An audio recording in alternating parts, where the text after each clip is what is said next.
your first time with us tonight, please, if you have not subscribed, please hit that subscribe button. That subscribe button in your right hand corner. And if you like this kind of whispered content, then I would appreciate a thumbs up. And if you are so inclined to comment, that would be fantastic. So before we get started with Backwoods creepy stories and creepy stories that have happened to you while hiking or in the backwoods, per request. I just want to say I appreciate each and every one of you for coming to my channel, listening and viewing. I really, really appreciate everything that you all do. It makes me feel so good. And it really helps the channel too.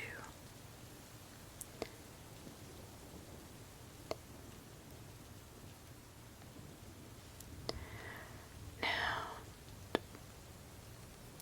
I want you to sit back and relax, and enjoy this spooky, scary, eerie encounters of the backwoods, backcountry, or scary hiking stories, whatever you'd like to call it. So grab yourself something to drink, a snack possibly, and enjoy.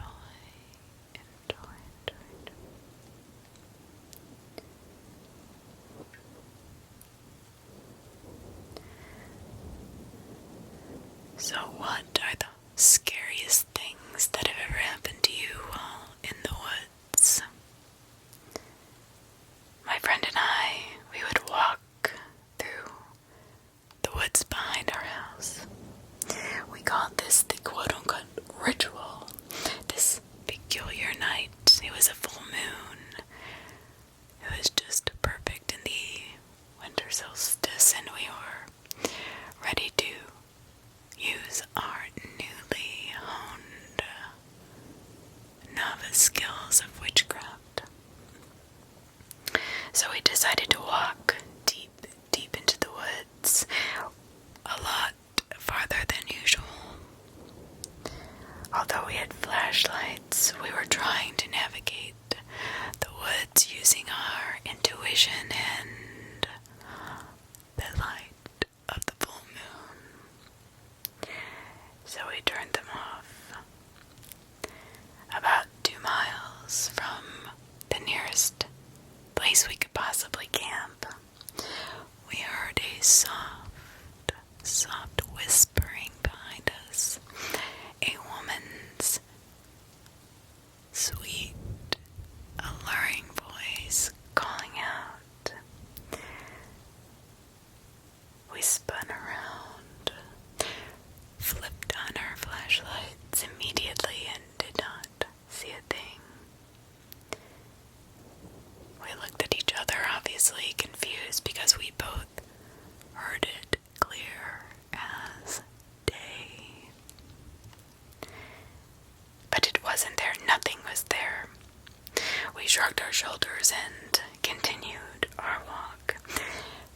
This almost gave us an indication that what we were doing was adding to our powers, that we must be doing the right thing. Yet, we keep walking farther into the woods, and we hear it again. This time it is really loud, but that sweet, alluring voice still a bit louder, like it's not even a foot away from us. This time, we look at each other, we nod our heads, we look around a bit, and then decided that we were both chicken shit and need to head back to our campsite. Well, as we turn around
was with a group of people, got extremely high and drunk. When she went to the bathroom, somehow she got lost in her trip. Her friends did not even notice she had been gone for the 3 hours she was missing. If we had not found her, she might have died out there, since the temperatures were going to dip below 0 that night, and she was wearing barely enough to keep her warm in 50-degree weather. But we were really far into the woods. I can't imagine her on her hands and knees crawling that far out. It was creepy. More the fact that this woman could have been found dead the next morning if we were not out there. So we went camping in Ginny Springs, which is located in Florida. This was about 10 years ago. And at some time in the middle of the night, I heard this sound. You know, a sound you hear in movies of a huge tree falling. Well, I just assumed it was a tree falling that was on the edge of falling at any time. The wind blew and boom. I didn't think really anything about it. 10 minutes later, I start hearing tons of people chatting wildly outside my tent. I get out and discovered the tree had fallen on someone's tent close by and had killed them on contact. A helicopter had come to airlift them out. A safari guide I was not, but a logical hiker I was. And I remember thinking for the rest of my life, every time I go camping, not to ever park my tent underneath a tree with any kind of branches that are loose. At all, I try not to put my tent under a tree at all.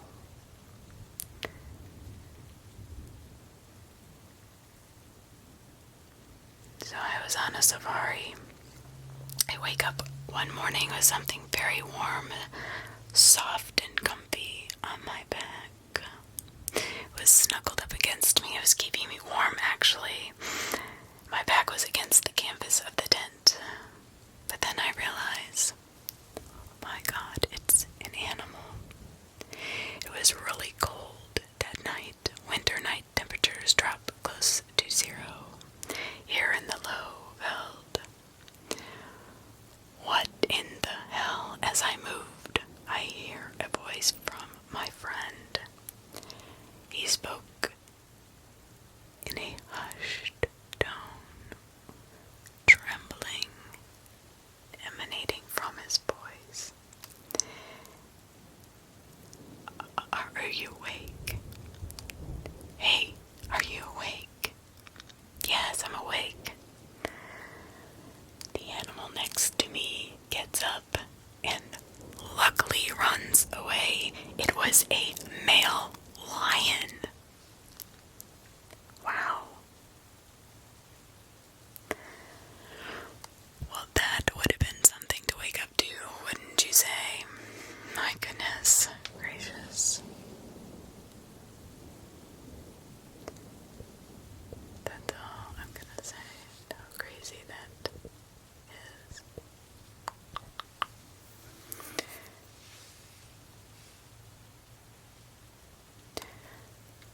I'm camping in a valley alone with no cell service. Yeah, not the smartest thing to do. I stayed late on a trail and ran into a nice, local dude. As it was getting dark, he showed me a local camping spot close to the road by the river. It was camouflaged. I had a fire, drank beer, and listened to my friends.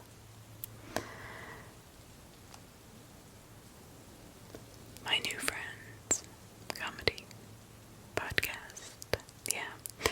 I was kind of laughing to myself. Even though I was alone, it made me feel better.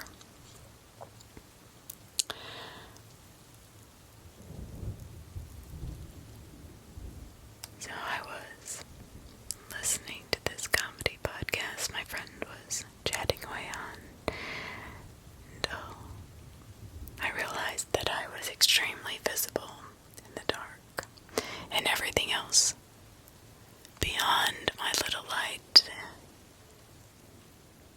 was invisible. This unnerved me quite a bit. I don't know why, it just was an instinctual feeling.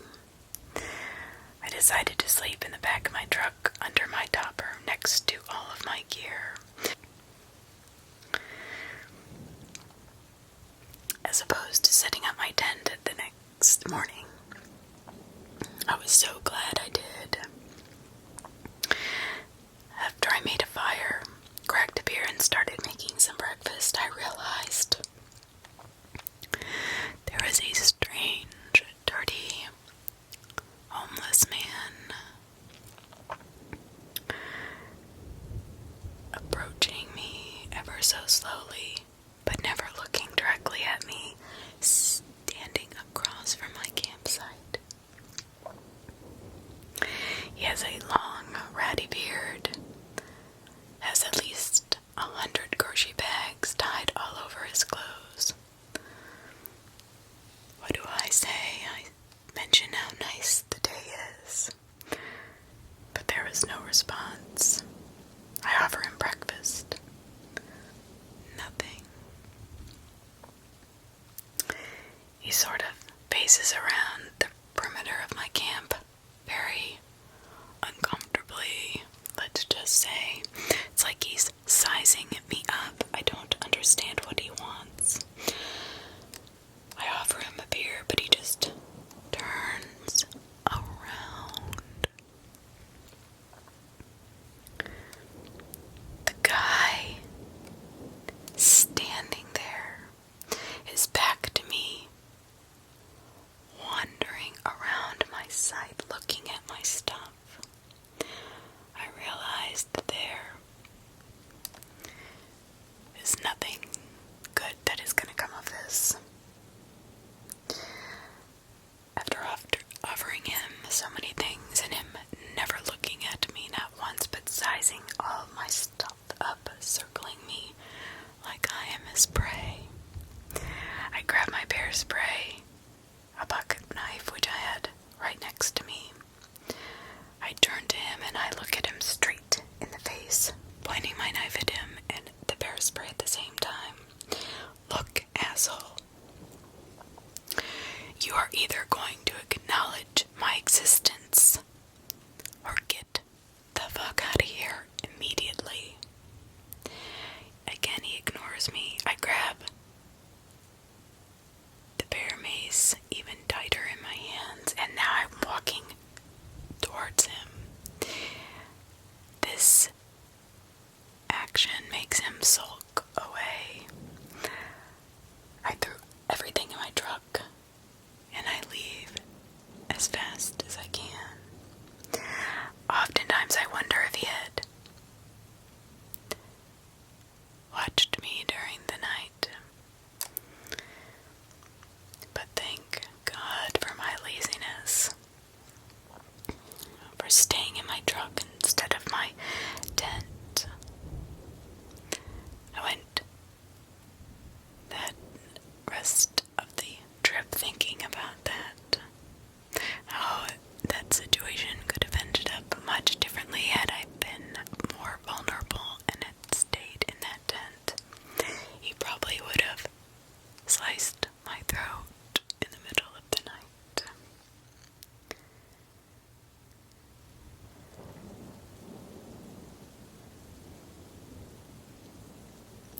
I went camping with my friends back in high school. We hiked way into the mountains most of the day, 10,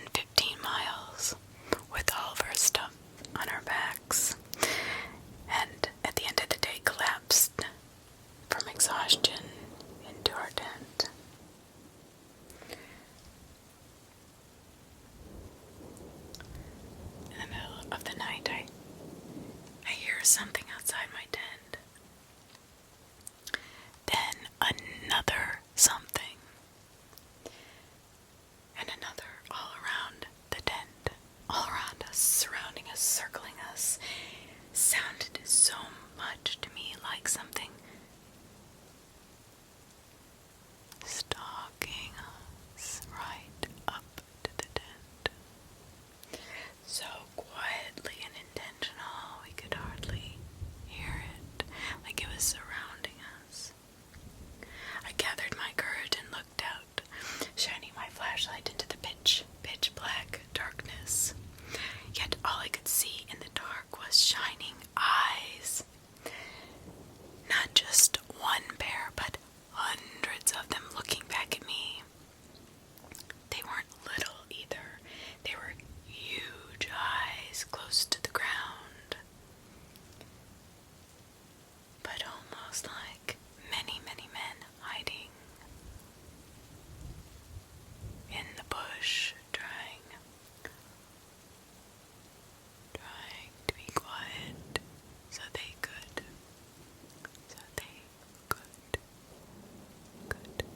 attack us when we came out.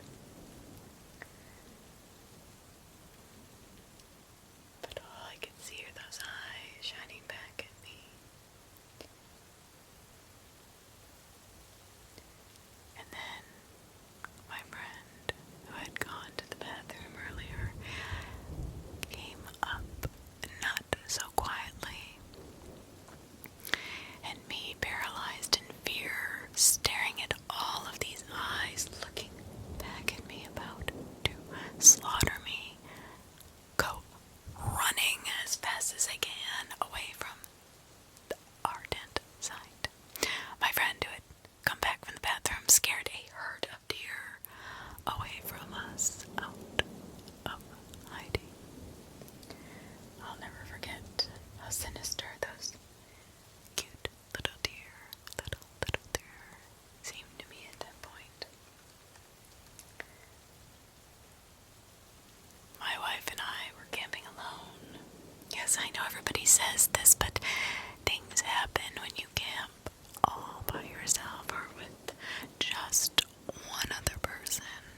That's when things happen. I'm telling you, shit goes down.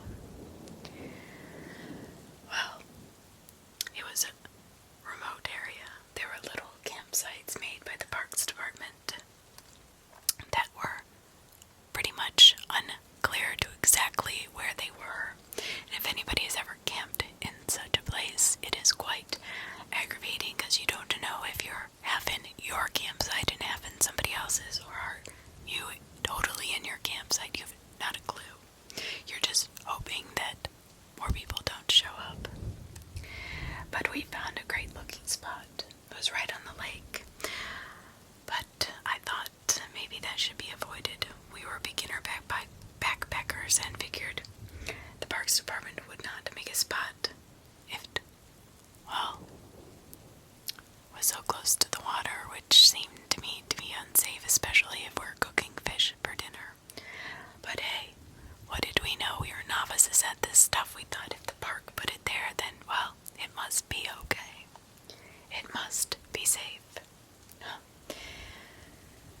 Anyway, our novice selves, we set up mid-afternoon.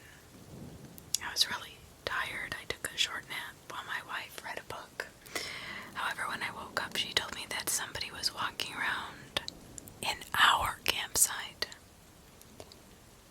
But I looked around and I didn't see anybody, and I didn't see any footprints, and there was no sign of anybody being anywhere near our campsite. Later on, I realized after dark that there were other campsites once their fires could be seen through the dark, only 500 feet away. I just assumed it was other campers checking the place out, enjoying the time there, the beauty, the remoteness, late at night, whatever. So after we had gone to bed for the night, it started drizzling. Rain, tapping, tapping, tapping.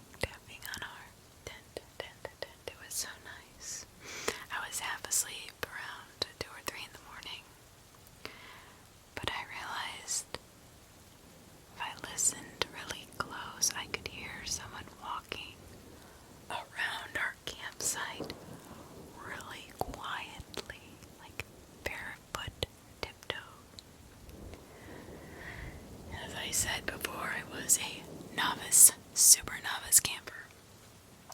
I didn't have a knife, I didn't have bear spray, can you believe it? I know, now that I'm more advanced, I slap myself.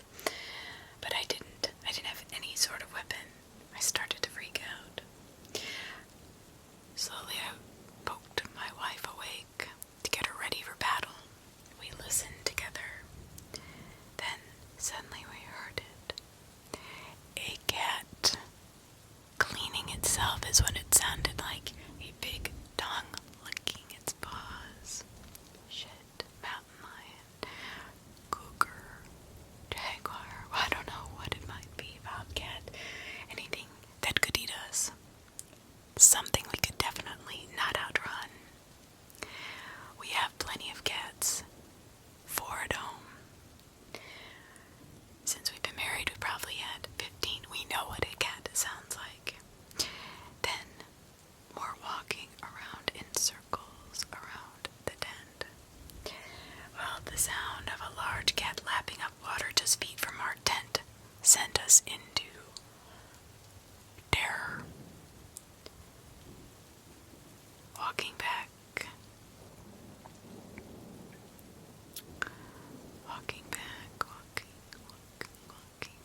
towards the tent, we could hear their footsteps.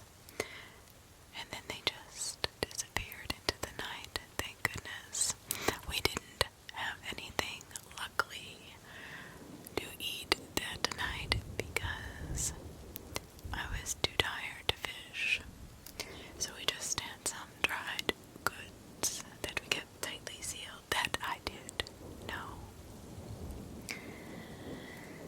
But, yes, the only thing is, as the rest walked away, one flopped down on the ground and just laid its huge head like a large bowling ball flopping on the ground, not too far from our tent. Okay, we were trying to control our breathing. What do we do? What is this cat animal?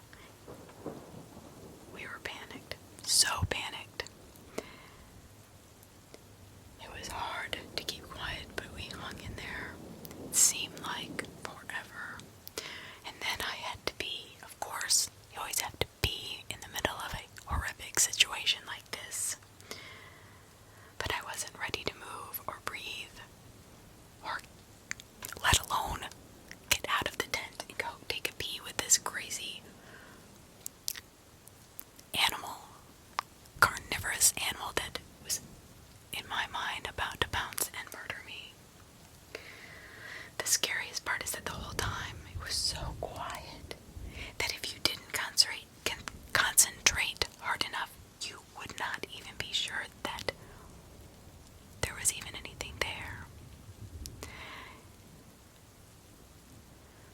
I don't know, eventually I was positive that it got up and left. I very cautiously poked my head out and didn't see anything. Pitch black darkness. I got out of the tent, slowly tiptoed far enough away, and did my business. I went back to bed. The next morning, as we get up, there are massive paw prints all around our tent. We are sure that we missed being eaten alive by some kind of cat. I mean, the paw prints were 8 inches across, and to this day, I can't even believe that nothing happened to us. I called the park ranger and let them know, just in case they were monitoring encounters with dangerous cat-like animals or any animals at all. Something, I don't know. Like I said, I'm not a wilderness expert, and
His whole side of the tent collapses in on top of him. The weight lifted quickly, now entirely awake. My parents both scrambled to open the tent flap and figure out what in the world is going on. About 10 feet away, they had spooked a black bear who was staring at them just as terrified and confused and concerned at the tent after being yelled at a bit. After it looked back with this look of, "I'm so sorry and you scared the piss out of me" look, it ran away into the woods. Kind of funny that my dad, being a big grizzly type, even scared a black bear. So my dad can, well, truly say that he has been sat on by a bear and scared the crap out of him.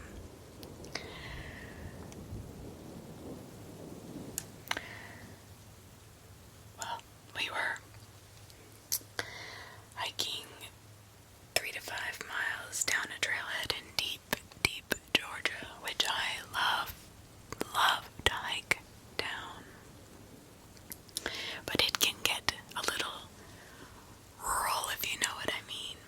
My friend and I set up a tent one night, and oddly enough, it wasn't one of those hot Georgia nights. Nope, it was in the low 20s, rare for mid-fall in Georgia. We got a solid fire going, and the heat mixed with a full belly put us right to sleep, comatized. I woke up to my buddy tapping my foot with a stick. I'm like, ow, what the hell is going on? I look at him, and he nodded toward the fire. Holy shit, there's 2 wild boar. Two of them kicking up dirt around the dying fire. They were rooting literally in our fire. We did not have any sort of weaponry except a hand axe, and that was out of our reach. And if anybody knows about boars, well, they can be vicious. My friend and I lay there completely silent, watching these 2 boars for about an hour, till the fire died completely down to nothing, and they moved on. So if you don't know, wild boars in Georgia easily weigh 150 to 200 pounds, pissed all the time and prone to gore. Trust me. Literally anything in their way they will eat and destroy. Have you ever heard of murderers feeding their victims to pigs?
sight, and just maybe my dumb best friends didn't tie up the garbage. Seconds later, I can hear the sniffing go to the tent next to ours, and everyone in mine grabs one another quietly to acknowledge and for safety. All of us were awake. We are all aware of what is going on outside, and just moments later, a friend in another tent pops out and starts to scream and make noise. He had done this hoping it would scare off whatever animal was in our sight. But it turns out it wasn't an animal. It was a man with the head of a dead animal, bones around his neck, dashed off into the forest on all fours. We immediately packed our stuff and left. Creeped me out forever. I will never camp in the deserts of Arizona ever again.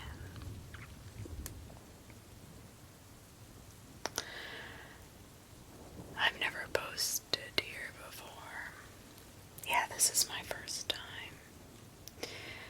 I was told that I should tell my story to the world, so here it is. I'm a 33-year-old female from Los Angeles. Yeah, Los Angeles, California. 3 years ago, my boyfriend and I, as planned for 5 years, when I turned 30, sold everything we owned, including my car, took his Trailblazer, and decided to just drive around the States and Canada. I guess you could call us backpackers, as we tend to chase good weather, find a state park, and backcountry hike into the wilderness for days at a time. The only problem with this is that nobody really knows where we are exactly. My brother likes to joke with us all the time that we're an anti-establishment hippie couple, I guess, meaning that we have not established a hippie compound, but we are two anti-established hippies. I don't really know what that means, but that's what he says. Anyway, we don't necessarily live off the grid, but between the two of us, we have one prepaid phone we use for emergencies only, or to check in with families and friends that might wonder if we are still alive, and my MacBook, which I use for work. I'm a freelance writer, content creator, and I am on retainer with a robotics company.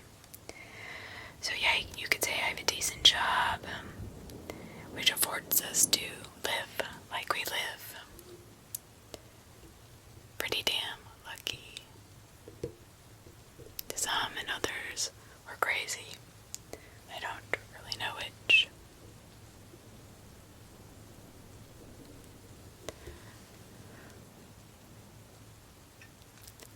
I write boring white papers or web content. The whole point of our living situation is to live debt-free and have as few bills as possible. I only use free Wi-Fi, so this is what's important. I 1 to 2 times a week have to go to a city with a Starbucks so I can use their Wi-Fi. Now, this background is only important so you know more about who we are and how simply we live. Neither of us are involved in social media and know very little of Reddit or Instagram or any other apps because our phone isn't a smartphone. We don't even text. So now that you have a background, last summer we decided to do some backcountry hiking in Arkansas.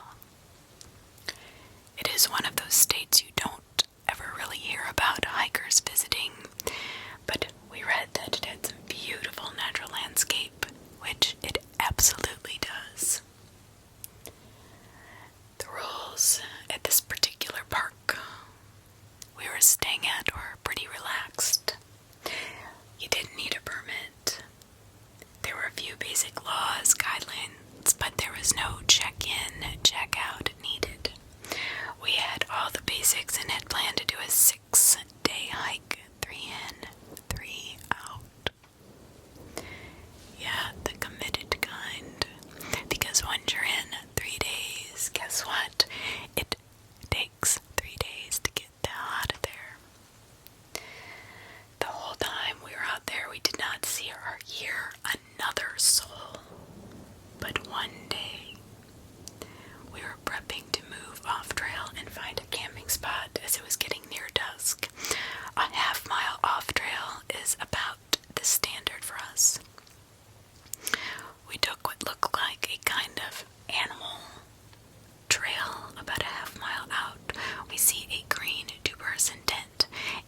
almost camouflaged in the foliage, so we come across it by accident, truly. Some backpackers prefer privacy, others are more socially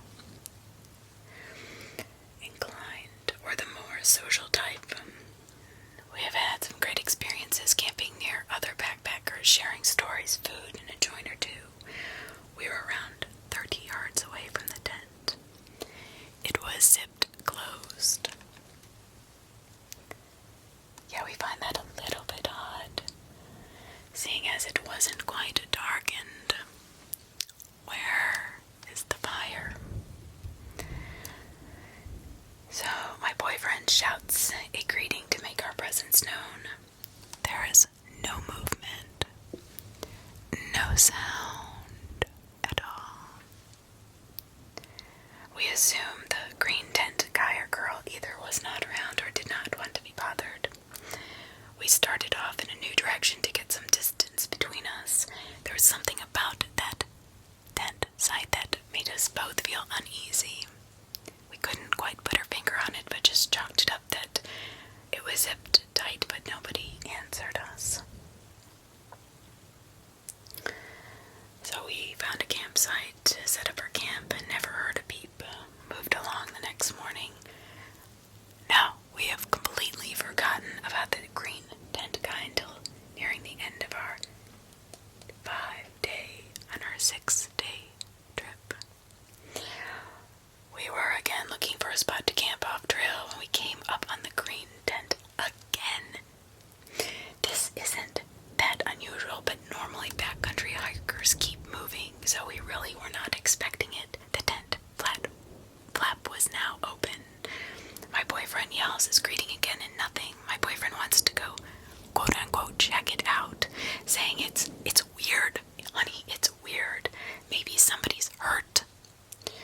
I don't know, I didn't like the idea from the get-go. Something in my gut told me this was not right. I don't know, because even though we had not had any bad experiences personally, we had heard enough stories from other backpackers about hermits and mountain men that want privacy, carry guns and other weapons, etc.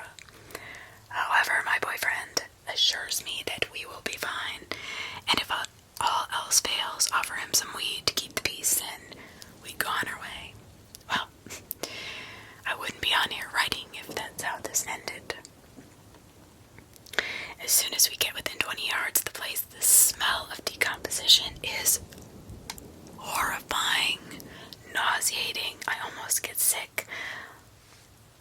My boyfriend has been hailing his greeting over the last 20 yards, and once the smell hits him, he stops and turns to me and says, "What if we find a dead body?" My skin starts to crawl. Immediately, I felt afraid. I've never seen a dead body before, and I honestly don't ever want to. But the closer we get to the tent, the worse the smell got. I knew for sure we were going to walk in and see some old camper's rotting corpse. What we found was worse than that. Outside the tent was a dead doe's legs, all 4 of them covered in flies. It looked like legs had been cut most of the way and then ripped off the rest of the way. It was horrifying. Inside was the body and head of the deer, but the middle portion was swaddled in a blue fleece blanket that was blood-soaked at the bottom where the legs used to be. It was laying on its side, bottom facing the tent entry. The tail had been cut off and the anus vagina was covered in dried blood and a gape, like something had been penetrating it. The same with its mouth. The bottom portion was bent down at a scary, broken-looking angle. The tent was open so we could see everything without having to go inside, thank God. Not that we would have anyway, because at this point the smell was so debilitating, and honestly, I was vomiting seconds after we turned. There was a dirty, almost empty clear bottle of Jergens baby oil and stained green and white fringed kitchen towel. That was it. I immediately, after vomiting, started crying and begged my boyfriend to get the fuck out of there. All he could muster was, "What the fuck?" and we turned and ran. We ran to the trail, and as far as we could go until dusk was fully on us, and we were forced to set up camp. Well, we did not go very far off trail, and neither of us slept at all that night. We didn't start a fire or use headlamps after full dark. We just sat up whispering to each other, going over and over what we had actually just seen. So disturbing, so many options of what could have happened to that poor deer going in and out of our heads. Every little noise scared the shit out of us. It was like our brains were on red alert. I kept thinking any moment a dead deer rapist would come back to this tent, see our footprints or something, know we were there, and track us back. I've never been so scared in my entire life. As dawn broke, we tore down our stuff and started out. My boyfriend stopped at the ranger station on our way out to the park to report what we had seen. The ranger was a young guy around our age, and he looked as freaked out by the story as we were telling it. He wrote most of it down, and my boyfriend showed him on a map approximately where it had been. He asked if we knew how the deer was killed, and at that point we hadn't even thought about it. We just assumed it had been shot, but because of the blanket, we didn't see a wound, but we weren't exactly giving it an autopsy either. We have since shortened our backcountry hikes to a maximum of 4 days. We've also been a lot less eager to call out to other campsites and have never approached another unmanned tent ever again. This was so horrific. I can't even, as a hiker myself, I cannot even explain how freaking horrifying this is. I was working a team building exercise for some business folk. It was all pretty simple, easy stuff, a few little activities, icebreakers, whatever. And then, camping. It wasn't rough camping. It's not like we dropped them out there alone or anything. And if they were struggling too bad or even in danger, we absolutely would step in. I really thought we were doing a nice job. Everyone was having fun. But in the middle of breakfast the first morning, we had a guy say that he was sick of this podunk shit and sat up and quit on the spot. I can assure you there was no animal abuse or ritualistic slaughter of any kind during that trip. Some people just genuinely hate the outdoors, I guess. It does not make them bad or better or worse than anyone who does like the outdoors. I suppose it's just different strokes for different folks.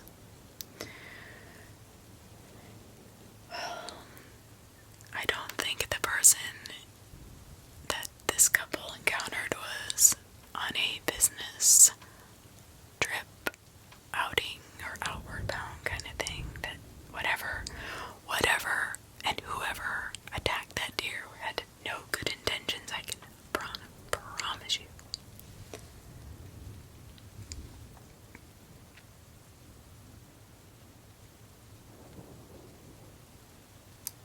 This is not only sick, it's horrifying and disgusting.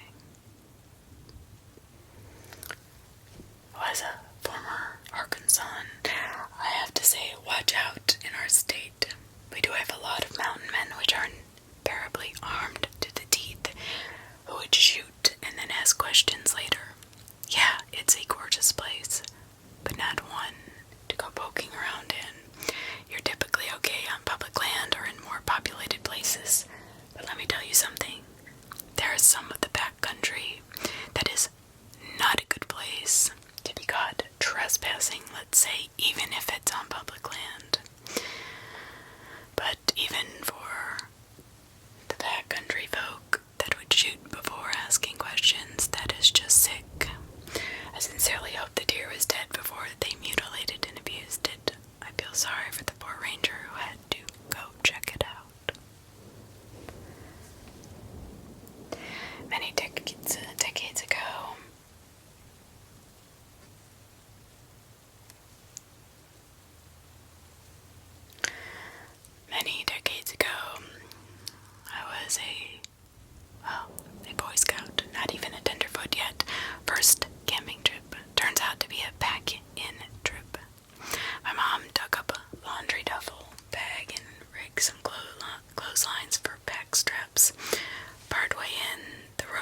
course, as scoutmaster from another troop spots me. No worries. We re-rig everything, and everything's fine. Great guy. The duffel's back to how it was. And he walks me into the campground. The camping itself was great. Before the hike back, I noticed my troop's tent and such were going into a pickup truck for the trip out. I threw my duffel with everything but my sleeping bag in, used the clothesline to sling my sleeping bag, and was able to hike out successfully. I guess the moral of my story is just get the right gear for your trip.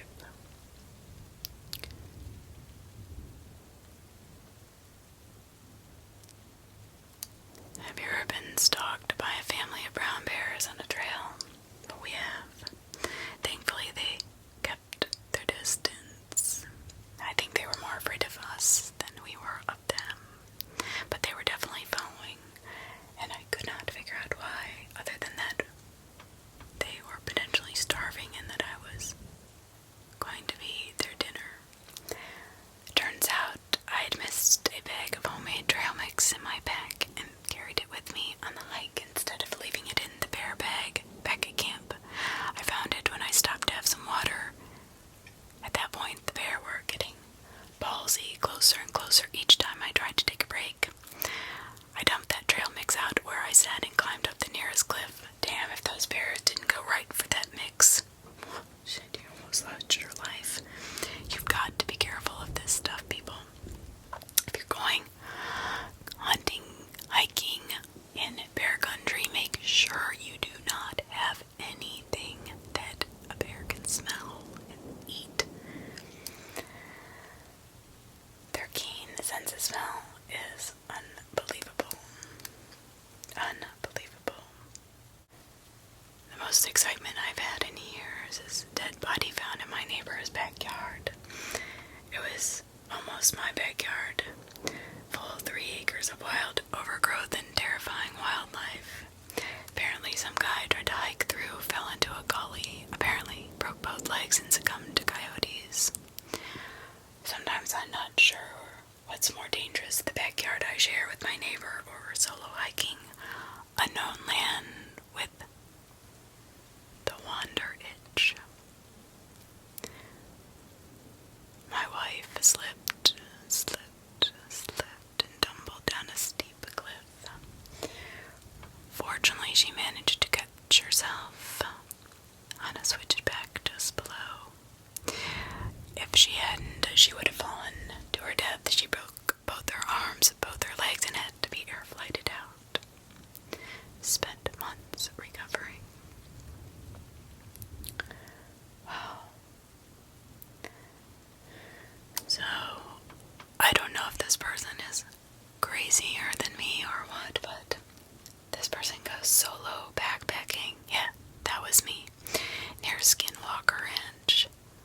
I nearly got abducted, and I'm not shitting you, by aliens.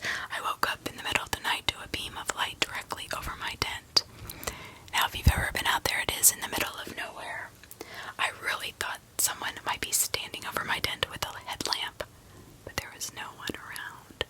No sound, no response to my cries of hello. I finally got the courage to open the window.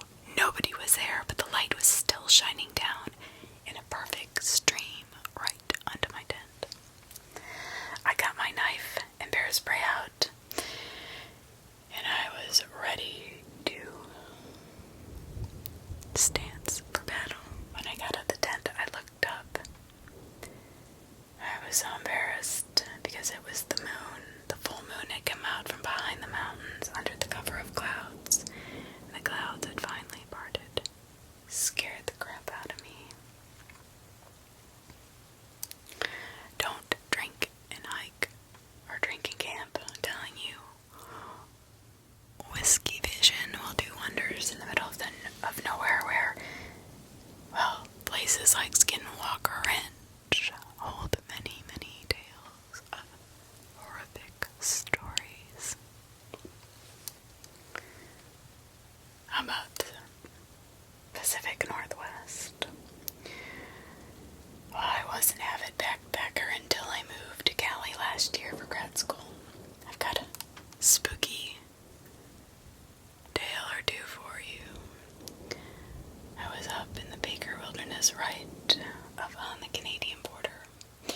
I was on a 4-day backpack, 15 miles on the first day and 11 on the second, with plans to hike out the same way we came in. So you just know that this is going to be either do it or die. You can't exit out easily. So 15 miles on the first day, 11 on the second. Plans to hike out the same way we came in. Yeah. 15 plus 11. You're right. It is 26 miles. So yeah, I might be crazy, but that was just one way. Mid-second day, we were pretty deep in the backcountry.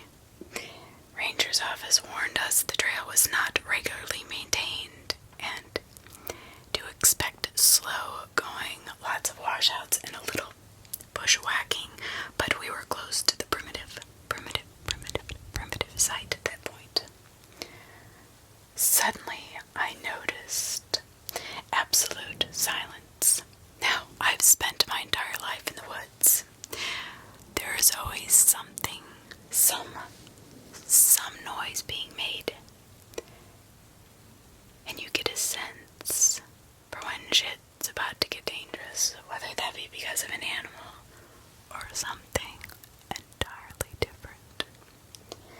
This time it was something else, more sinister. We hiked through some dense brush and get to a clear section of trail. Out of the woods, from a steep bank to the left, tumbles a guy giving off really bad vibes. He was filthy, sketchy, looking everywhere. Smelled so bad we could smell him from where we were standing, wearing a shirt missing all its buttons with nothing underneath. Extremely malnourished, his pants hung loosely on his hips that were jutting out of his body. And mind you, did I say filthy? I mean filthy. And his pants fastened with a rope that strung through the belt loops. Worse yet, he had a big-ass revolver in his hand. I don't lie, and I don't make up tales or make up stories or embellish. I'm not even kidding. He walked towards us, dragging an injured foot behind him and gesticulating with his gun and talking to himself. I decided to just try and be relaxed, but I'd be lying if I said I was not scared to death. Here's the weird thing, was he didn't even notice us until he was on top of us. About a meter away, he stopped, looked at me. He asked, "Well, have you seen the bitch?" My heart sunk, to which I responded that we had not seen anyone today. Without another word, he limped down the trail past us, and we never saw him again. We checked in at the ranger station, and they said there was no other way to the site, and they were not aware of any other hikers. They told us they would look into it, but we are not sure what happened after that. Weird shit, though. We had another run-in with a wolf pack on the east side of the North Cascades. That was pretty horrific. I can imagine, because they'll tear you to pieces if you're near their den. And that is 100 miles around it.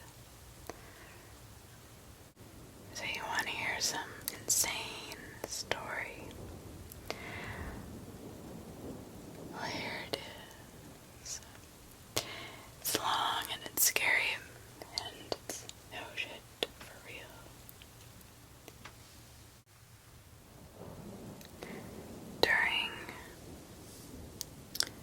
summer. Around the middle of July, me and a couple of my good friends,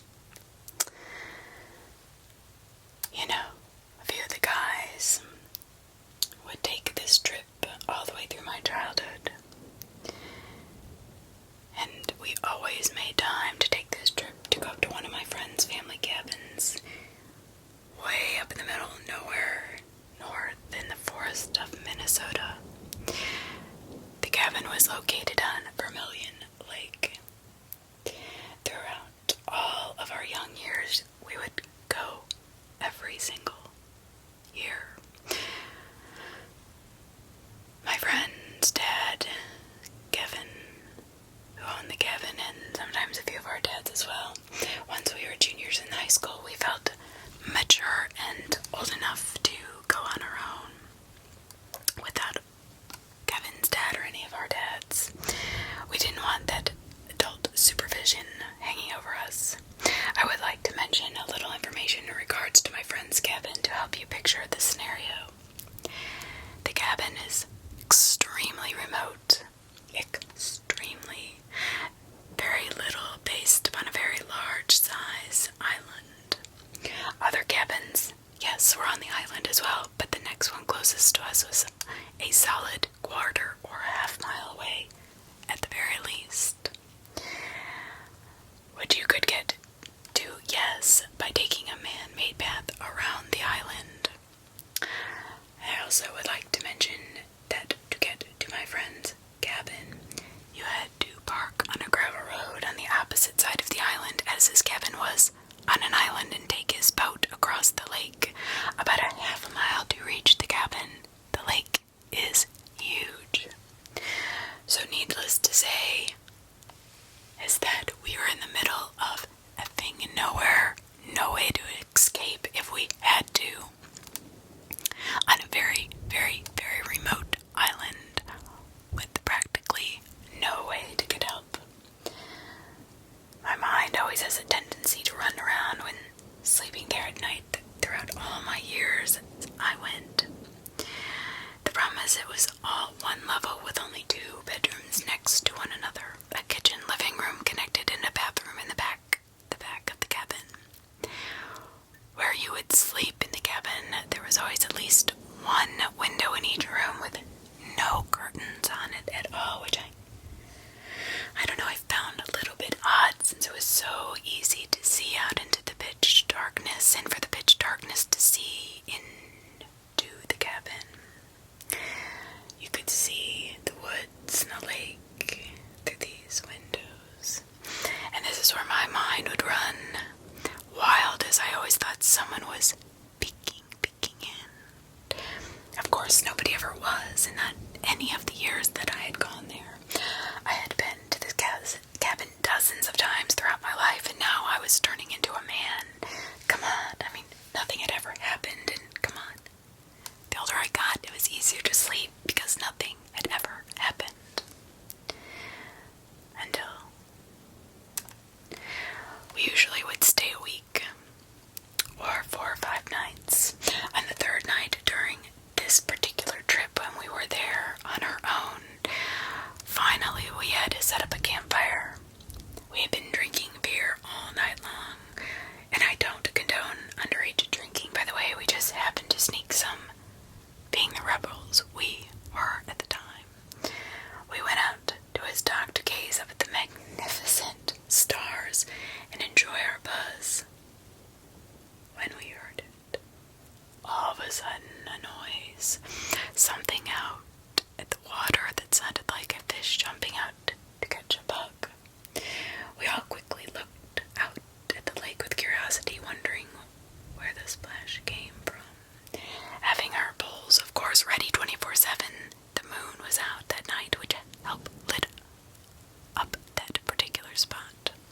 Otherwise, it would be dark as coal, with there being no city lights for miles and miles.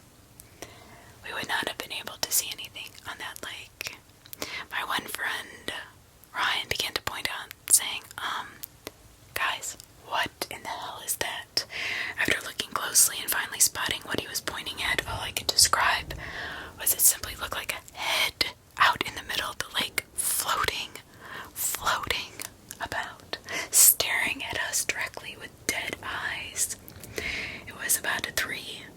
acres worth of a football field length out in the lake from the dock. There is no question that I could see its features. It had long black hair, very pale skin, like a face, but couldn't make out the eyes. They were black. I could see the chin, nose, mouth. It was just odd. I'll never forget the feeling that came over me. The hairs on my legs, the back of my neck, arms all stood up in unison. I was paralyzed on the inside, ready to leave at that moment. But we started to laugh, told ourselves it was just a goon, probably a bird, or maybe an odd-shaped log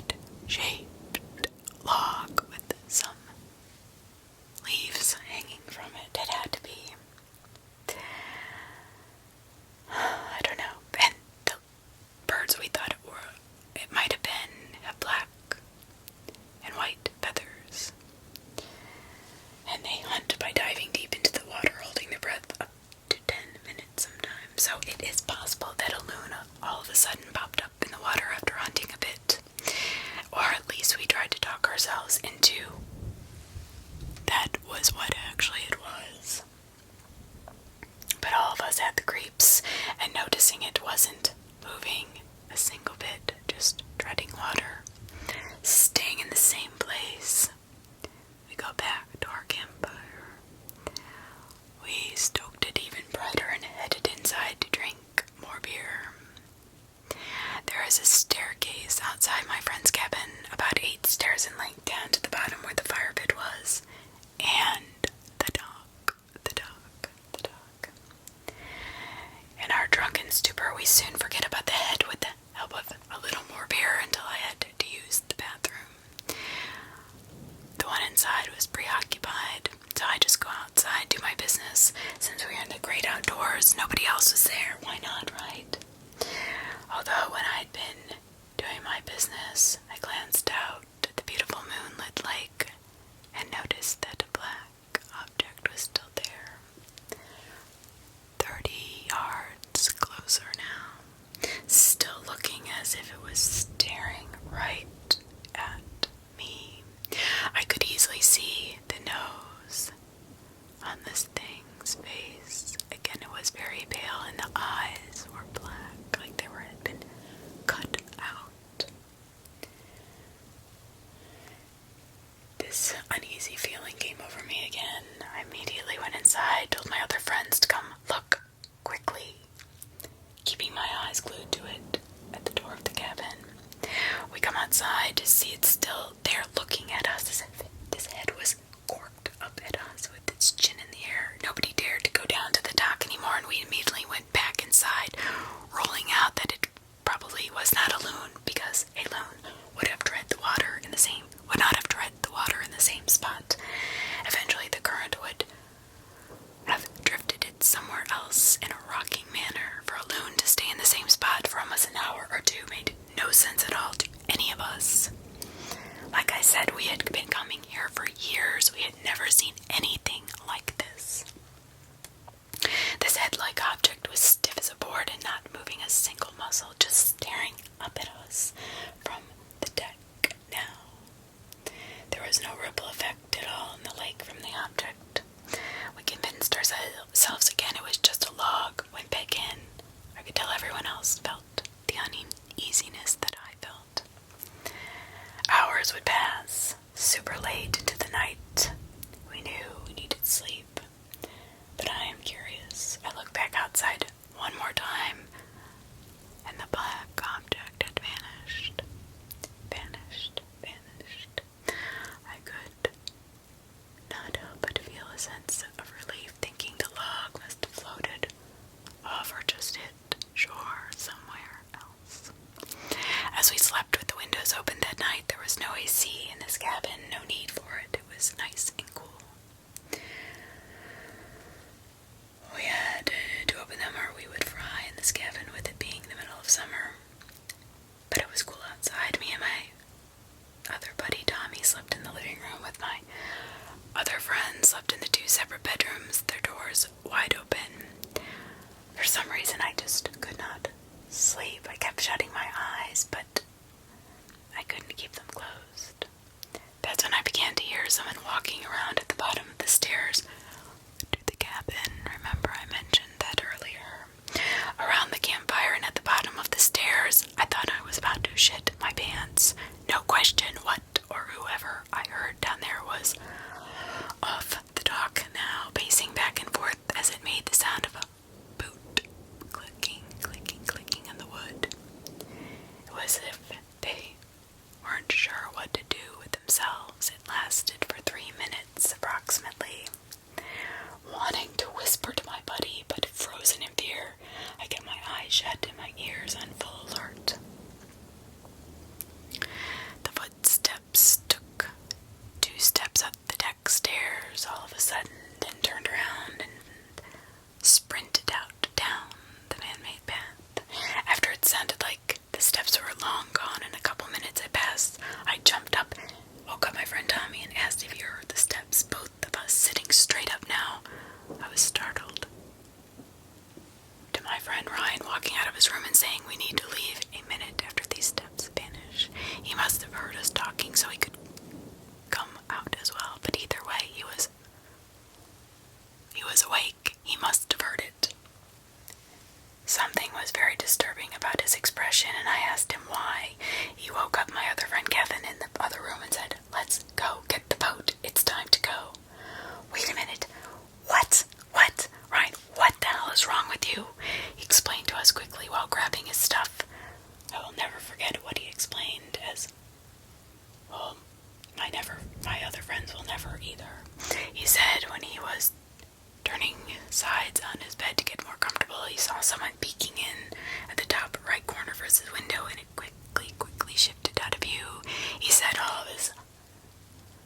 he saw out of his eyes was one ghostly white-skinned, long black hair moving down the window.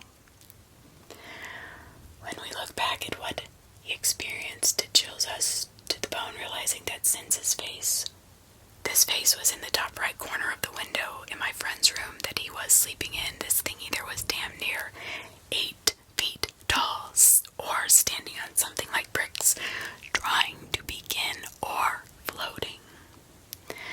Ryan continues to say, "Let's fucking go," very seriously, absolutely disturbed the shit out of my mind and feeling like I was going to be sick. Then telling them what my friend and I heard in the living room, we all agreed it was time to pack our stuff and get the hell out of there. We didn't clean the cabin. Nothing. We just left. We locked up. As we headed down the stairs, we saw barefoot prints in the dirt heading off into the path all around the cabin. It wasn't just a figment of our imagination. It was real. We picked up our step getting into the boat, not knowing what was watching us or around us, threw our stuff on the boat, untied, and sped off. I didn't even think about the head in the water anymore or to look in the water. My eyes were glued to the island, trying to spot anything moving. I saw nothing. Nothing at all.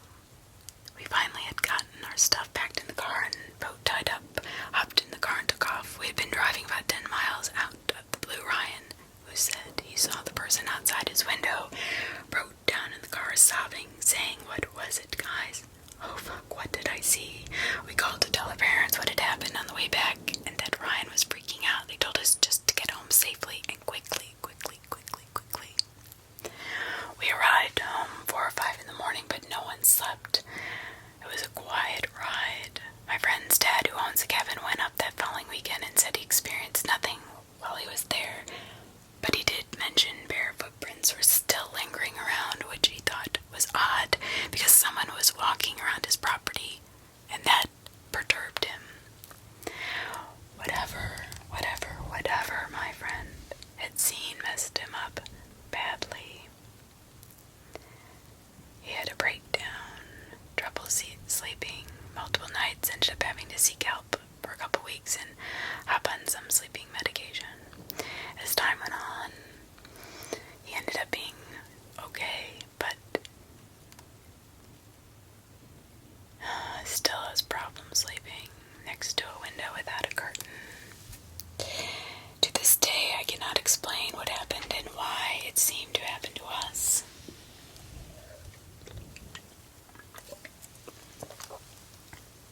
was not one of our parents. It wasn't anybody trying to scare us.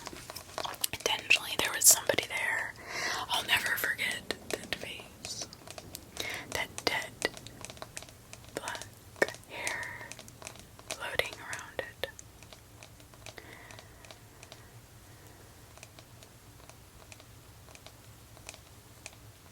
I never went back to that cabin, which makes me sad, because I have great childhood memories there. Tommy and Kevin both have gone back and everything was fine, but Ryan refuses to go back with them. A lot of people have cabins on this island, so it could have been a prank. I don't know, it just doesn't seem realistic since nobody knew we were there.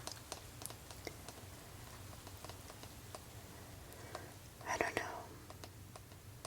Maybe it was somebody who wanted to do something worse until Ryan saw the face. But I will never be able to explain what was floating in the lake, but the fact that this incident, along with bare feet and someone looking in at Ryan at night, all happened in the same night, seems more than a coincidence, if you ask me.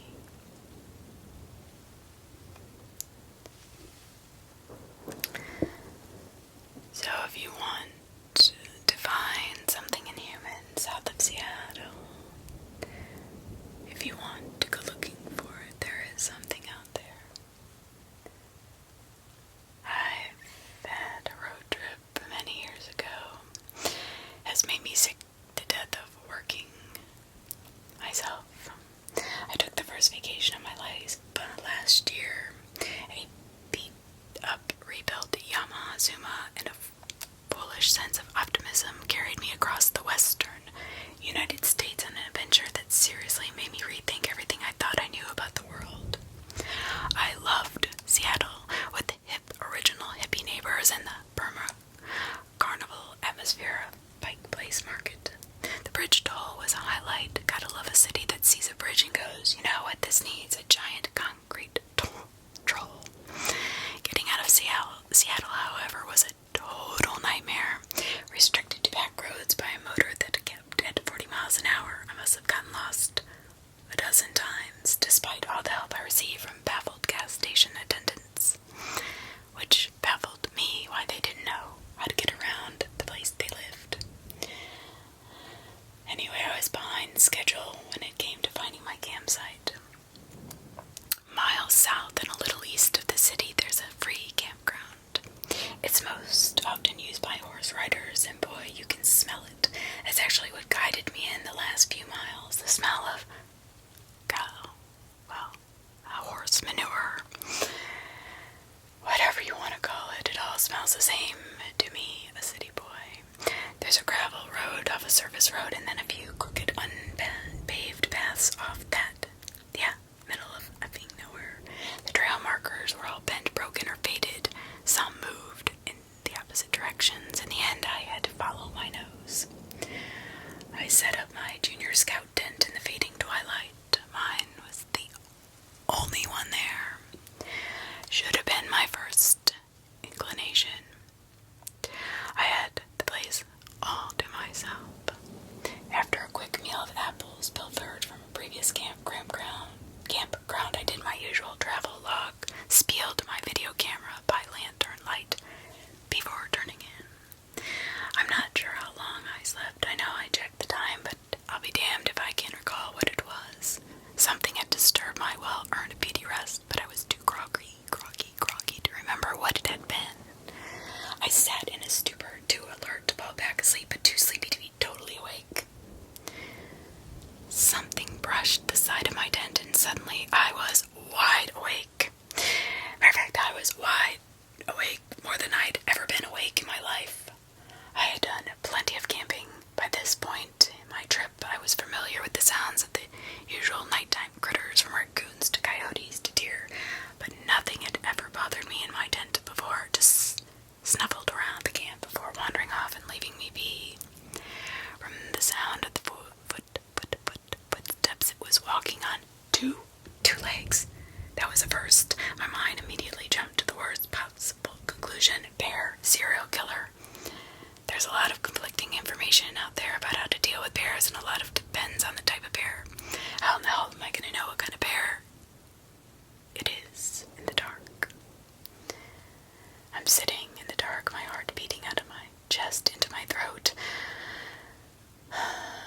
shout out or play dead. I was 30 yards from a sturdy cement block outside that might be better shelter. As quietly as I dared, I slipped my boots on and got ready to dash out of the tent. The tent zipper seemed impossibly loud in the night as I worked it open, centimeter by centimeter. I moved, agonizingly slow. Once outside, I cranked my neck around to see if the bear, if that's what it was between me and the outhouse. With the incredible illumination of the Milky Way, I could see the campground clearly all the way to the tree line. Nothing was out there. I could feel something watching me. It was like feeling an insect crawling along the back of my neck with big, sticky, long legs. There was no logical way for me to know something had its eyes on me. But out there in the dark, in the middle of nowhere, all alone, I couldn't dismiss it. Still on high alert, I crept along and tried not to crunch the gravel under my feet too loudly. The outhouse was still my best bet. The door was propped open by a stone, but inside there was a heavy-duty bolt lock. I would have to spend the night surrounded by the smell of not only horse shit, but also human shit. But I figured that was a fair trade for not getting mauled or eaten, if that's what I was dealing with. My hand was on the latch when I heard the awful crunch of footsteps in gravel behind me. I kicked the stone, propping the door open out of the way, and slammed the heavy metal door shut, no longer caring how much noise I made. Whatever was on the other side, it thumbs. Something tugged in the door as I struggled to bolt it shut. I won, but it was a close call. There was a metal mesh along the top of the structure for ventilation. Through it I heard the bellows of heavy breathing that matched my own breath. Damn, my phone was back in my tent because I'm an idiot. There was no way to tell time or to even try to call somebody. The same stupid impulse that brought me out here in the first place kicked in. I had to know. Hello? Hello? Hello? Silence. Maybe they hadn't heard me. Hello? I called a little louder. I could have shit myself. I was in the right place for it. The voice was feminine like my own, and the sound of it was a kick to the gut. I can't even tell you why it made me so uneasy. The sensation was like when you're walking up the stairs and you're expecting another step, but your foot comes down on empty space. Oh, I'm sorry, I thought I was alone, I said. I'm alone. Every syllable was jarring. I'm kind of freaking out. I didn't think there was anyone else here. I'm sorry. I'm here. You would think now that I knew it was another camper I would have opened the door, but I never did. Some deeply buried instinct kept me from taking my hand off that deadbolt. You scared the crap out of me. Are there more tent sites out in the trees or something? I'm something. There are more.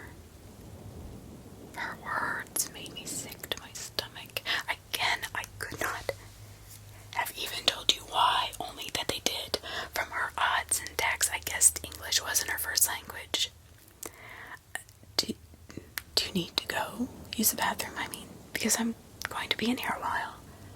That wasn't a lie. I would not have opened that door if it was my own mother on the other side. You need to go. Her grasp of English was improving with every sentence. There was something horrifying about this. Look, I'm sorry if I scared you, but you started it by creeping around in the dark. I won't come out. Can you go somewhere else? I'll be gone in the morning, I promise. I just want to sleep in peace. You need to be gone. I promise you. I creep in the dark. You won't be here in the morning. Fear cemented my mouth shut. The more I spoke, the more she did, and I didn't want to hear her voice anymore. I'm sure that makes me sound like a terrible person or something, but I had the feeling I was feeding words to her, and the feeling was not a good one. She was hungry for my words. The same instinct that told me to keep quiet the first time kept me from running my dumb mouth off again. I was either dealing with someone who was not mentally well or was something else entirely. There was a threat in her words, the way she spoke, the way she sounded, the way she was able to carry them out. It was threatening. Basically saying that I would kill you if you stay. Needless to say, I kept my hands on the deadbolt while they cramped, and the first rays of sun crept sluggishly through the mesh at the top of the walls of my shelter. It wasn't until the sun was strong enough to make me sweat in my self-imposed prison that I felt, well, brave, stupid, whatever you want to call it, enough to speak again. Hello, hello, are you still out there? Hello, anyone? There was no answer, which was the best outcome I could hope for. I opened the door. My tent was untouched, at least from a distance. The oppressive feeling of being watched had dissipated. I dressed, broke down the camp in record time. My mope cranked to life, but it wasn't until I went to put my helmet on that I saw the footprint. I'd kicked that rock pretty far. It was close to my bike, and naturally I went over to it. I had to know. In a clear outline of fresh mud, there was a single print on the smooth gray of the stone. Not human, but a hoof. Something of an unshod horse or goat. It was so fresh, so vivid. It had not been there last night when I used the bathroom before I had gone to bed. In the soft mud in front of the outhouse door, there were more of the same, some of them on top of my own boot prints. If you want to go looking for whatever the hell it was, be my guest. I'm just warning you, be careful with your words out there, because I figured out what was wrong with that voice when I watched the playback of my travelogue video. It was my own.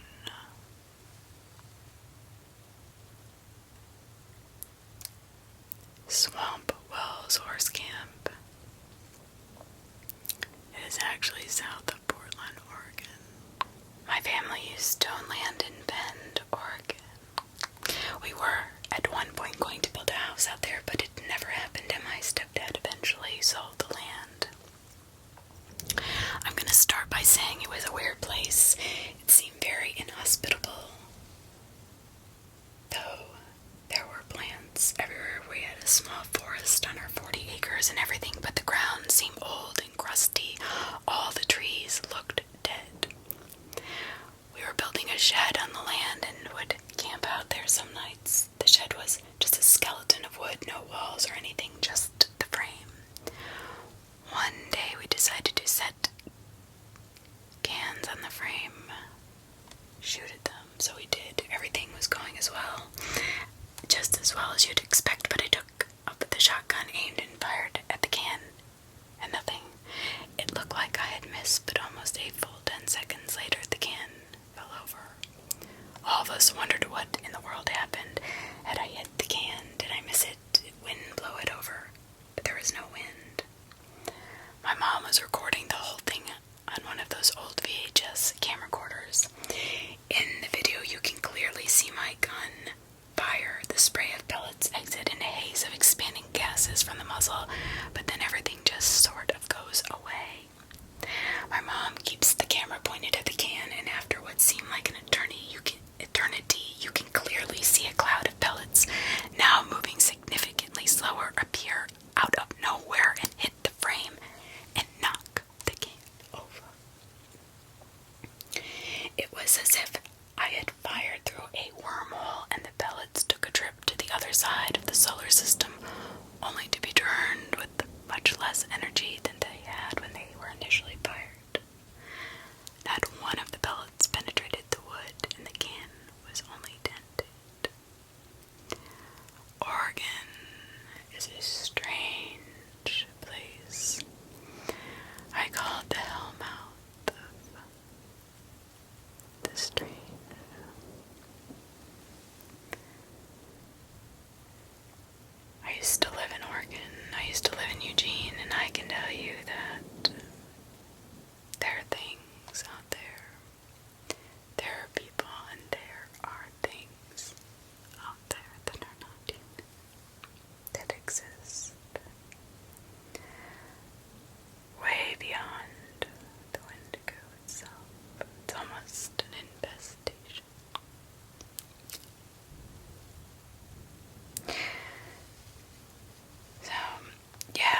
recent Chicago transplant to the Seattle area.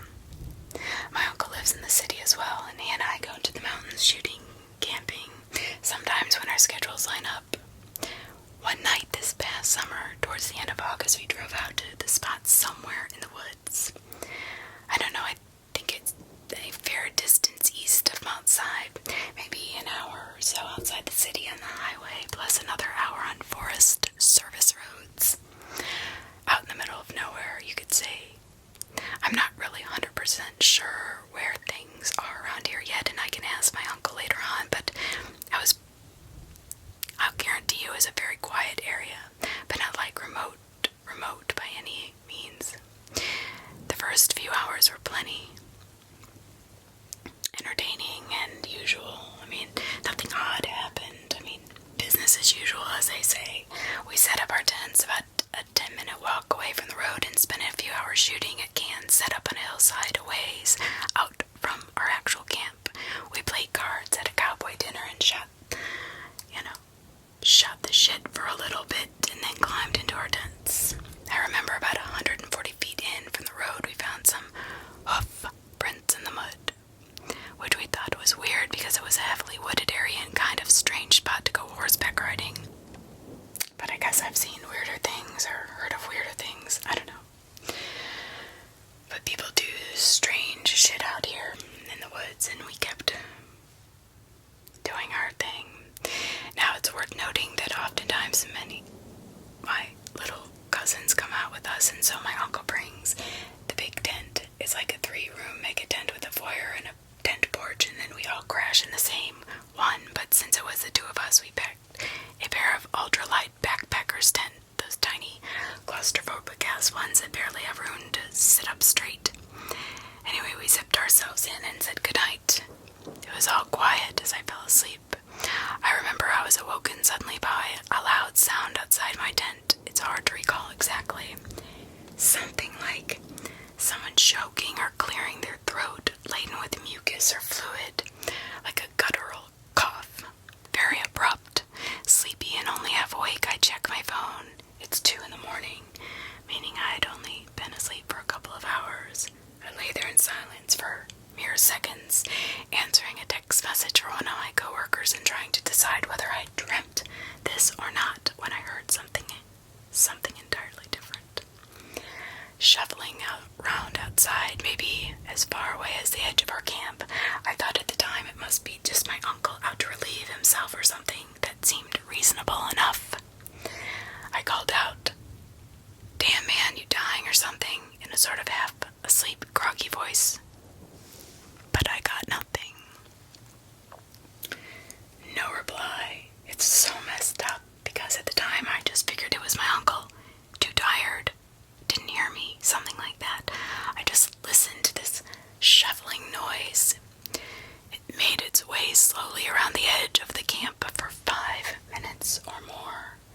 Now back then I worked nights mostly, so when I was up all day as well, I would tend to be pretty exhausted by nightfall. After waking up early and getting packed and heading out and doing outdoor stuff all day, I was literally leaning on the doors of the dream realm, and quite honestly, I just wanted to get back to sleep. So I cleared my throat loudly, preparing to speak again just to say goodnight, give some shit for being so noisy or whatever, when the shuffle stopped.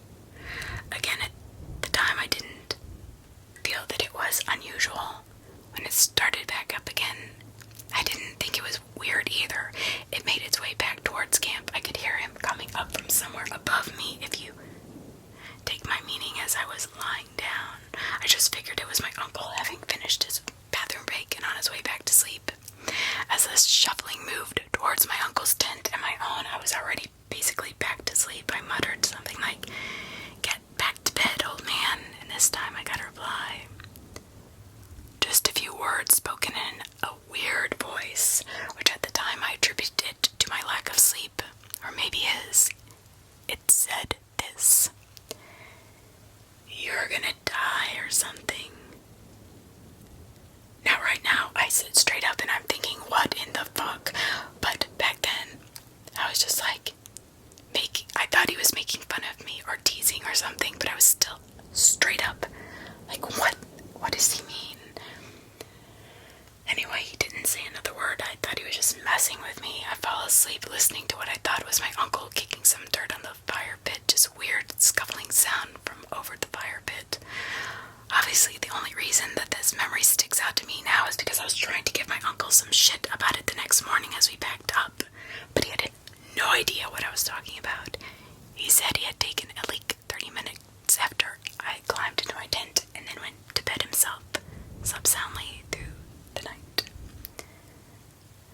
I don't know what I thought at the time. I guess I thought he was just messing with me. But now, thinking back on the whole situation, I think, what in the hell was that thing?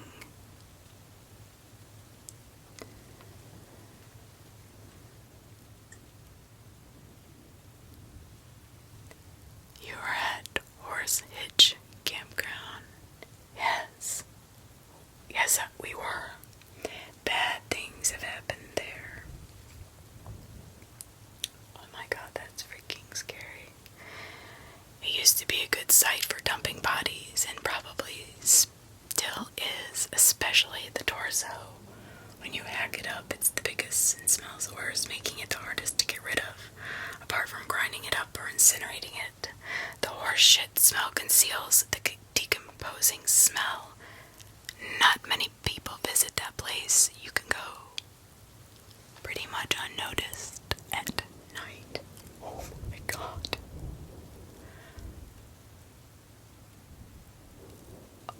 This is the place they found some of the